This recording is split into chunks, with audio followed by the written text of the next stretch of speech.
Picture it. You're on stage. It's your turn to speak. You stand up, you walk forward, you introduce yourself, and maybe it happens immediately, or maybe in a minute or 10 minutes later, your mind goes blank. Your mouth dries up.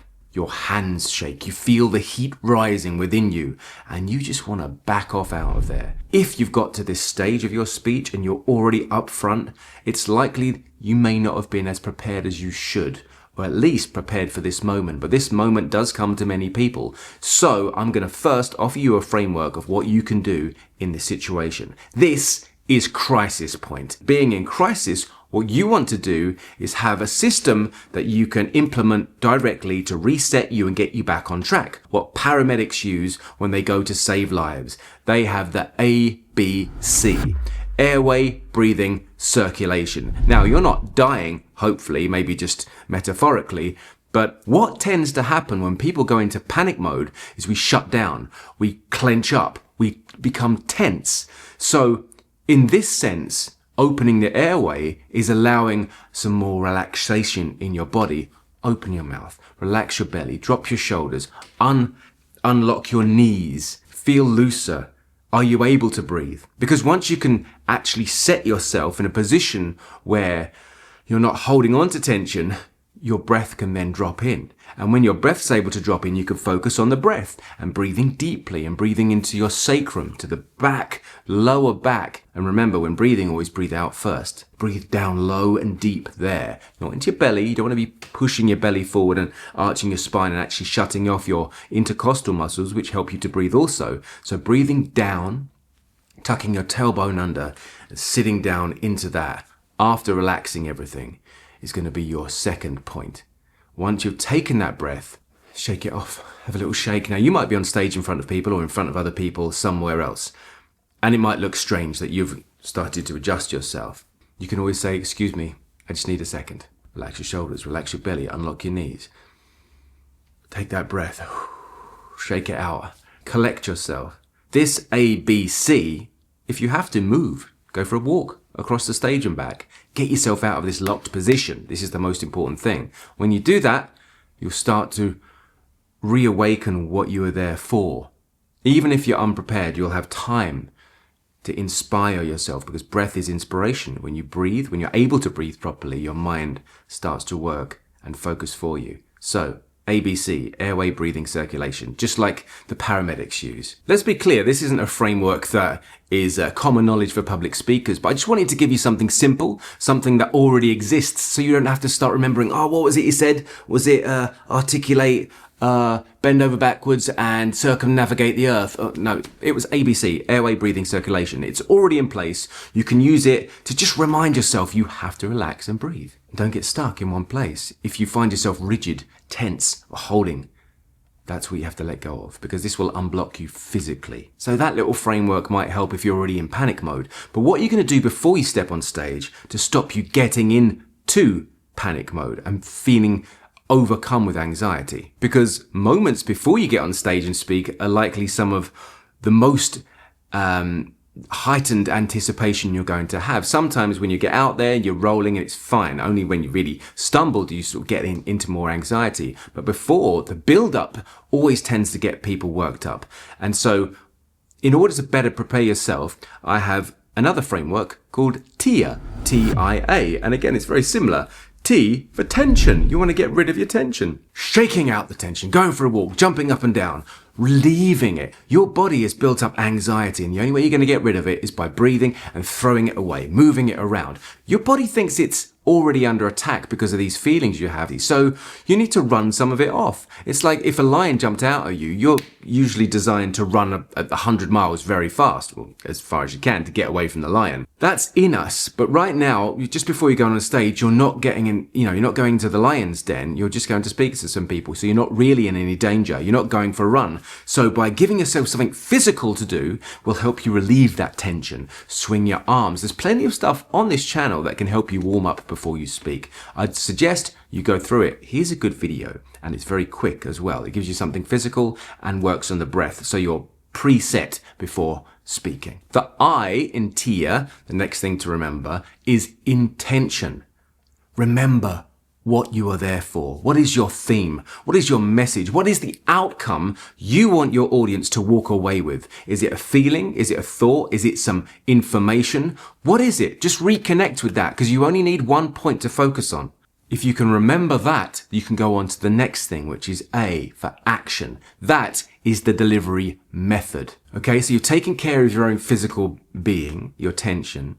You've reconnected after breathing with your intention, and now you're providing an action. So this can be the way that you are, not how are you going to say it, but how you're gifting it, how you're presenting it, how you're giving it to your audience. Are you there to challenge them? Is that how you pass on your message? Are you there to tease them? Are you there to entertain, to provoke, to flirt with them? What is it you're trying to do to them? Because once you start thinking outside of yourself and on your audience, you no longer can think badly or have anxious thoughts about yourself. So TIA, T-I-A, tension, intention, action. This is great before you get on stage and just as you're walking on.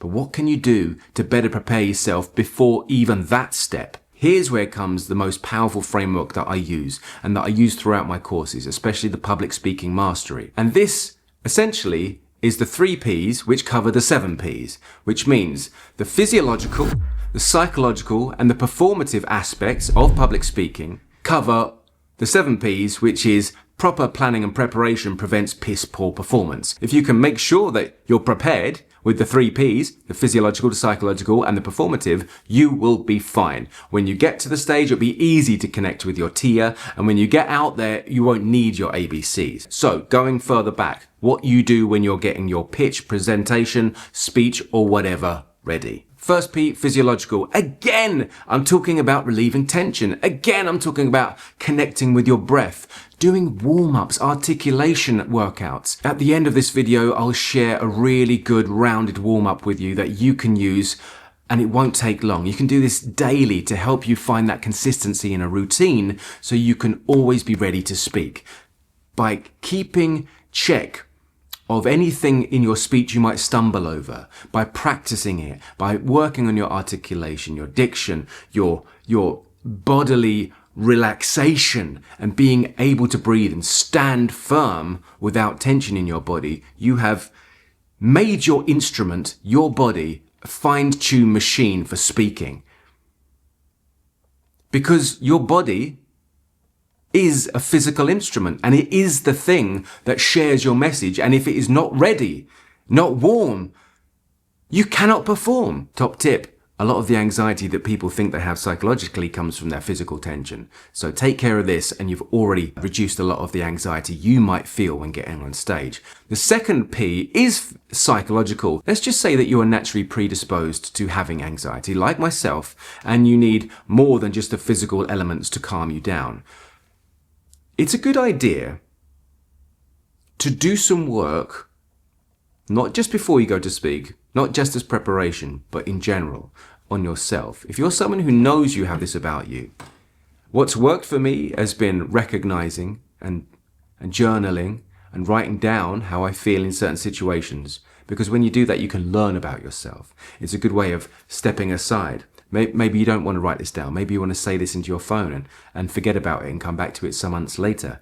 But it could be that something that opens a door to perhaps a fear, a phobia, or a past event that's somehow affecting you now, especially when you go up to speak. Because again, the idea of feeling judged is very human. It's in our DNA. And so if you can find out perhaps what triggers that and change your perspective on how you feel about that, then the psychological elements of public speaking become much easier because you don't really care and you understand that people aren't there to attack you or judge you. You can make the connections that, well, I'm doing a job here, I'm going to stand up and speak, and you won't have any bad feelings about it. Like I said, for me, hypnotherapy was very useful, but some people might prefer other, more traditional means of therapy. Other people might just want to go to meditate or write journals or go for a walk in nature. Find what works for you, but think about your emotional journey, how you feel in these situations, and try and connect it with something in your past or perhaps that you'd like to change about yourself now. So that way you can find a way to deal with it. And there's lots of help out there for those people who don't feel psychologically or emotionally able or fit to speak in front of others. Also, a little handy hint, practice will make it easier. So the more you try and test it, the better you'll feel. The more you get out in front of other people and speak, the more natural it'll become, and over time, it'll just be nothing. The third and final P in this framework is the performance.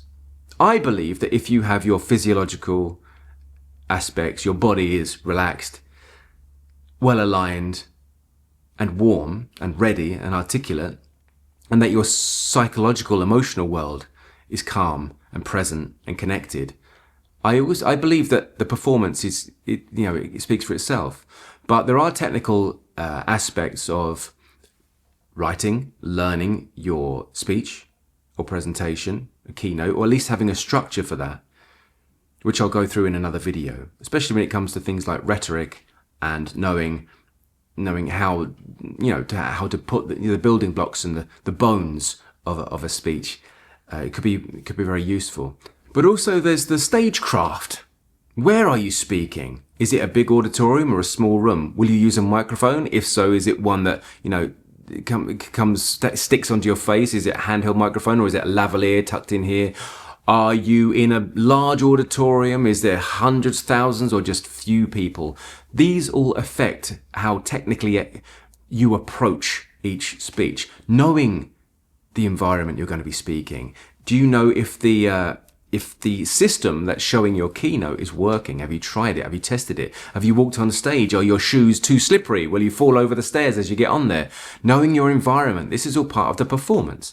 And so not only learning your lines, which is, of course, just one element, but you don't really want to learn your lines. You want to have authority to know your speech fully. So these three frameworks, the ABC, the TIA, and the 3 Ps, are really simple, and together they work as a system that covers all bases as preparation just before you speak and during your speech in case anxiety occurs. But remember, to reduce anxiety, you want to be prepared. Remember the 7 Ps, proper planning and preparation prevents piss poor performance and also makes you practice with more purpose and ease.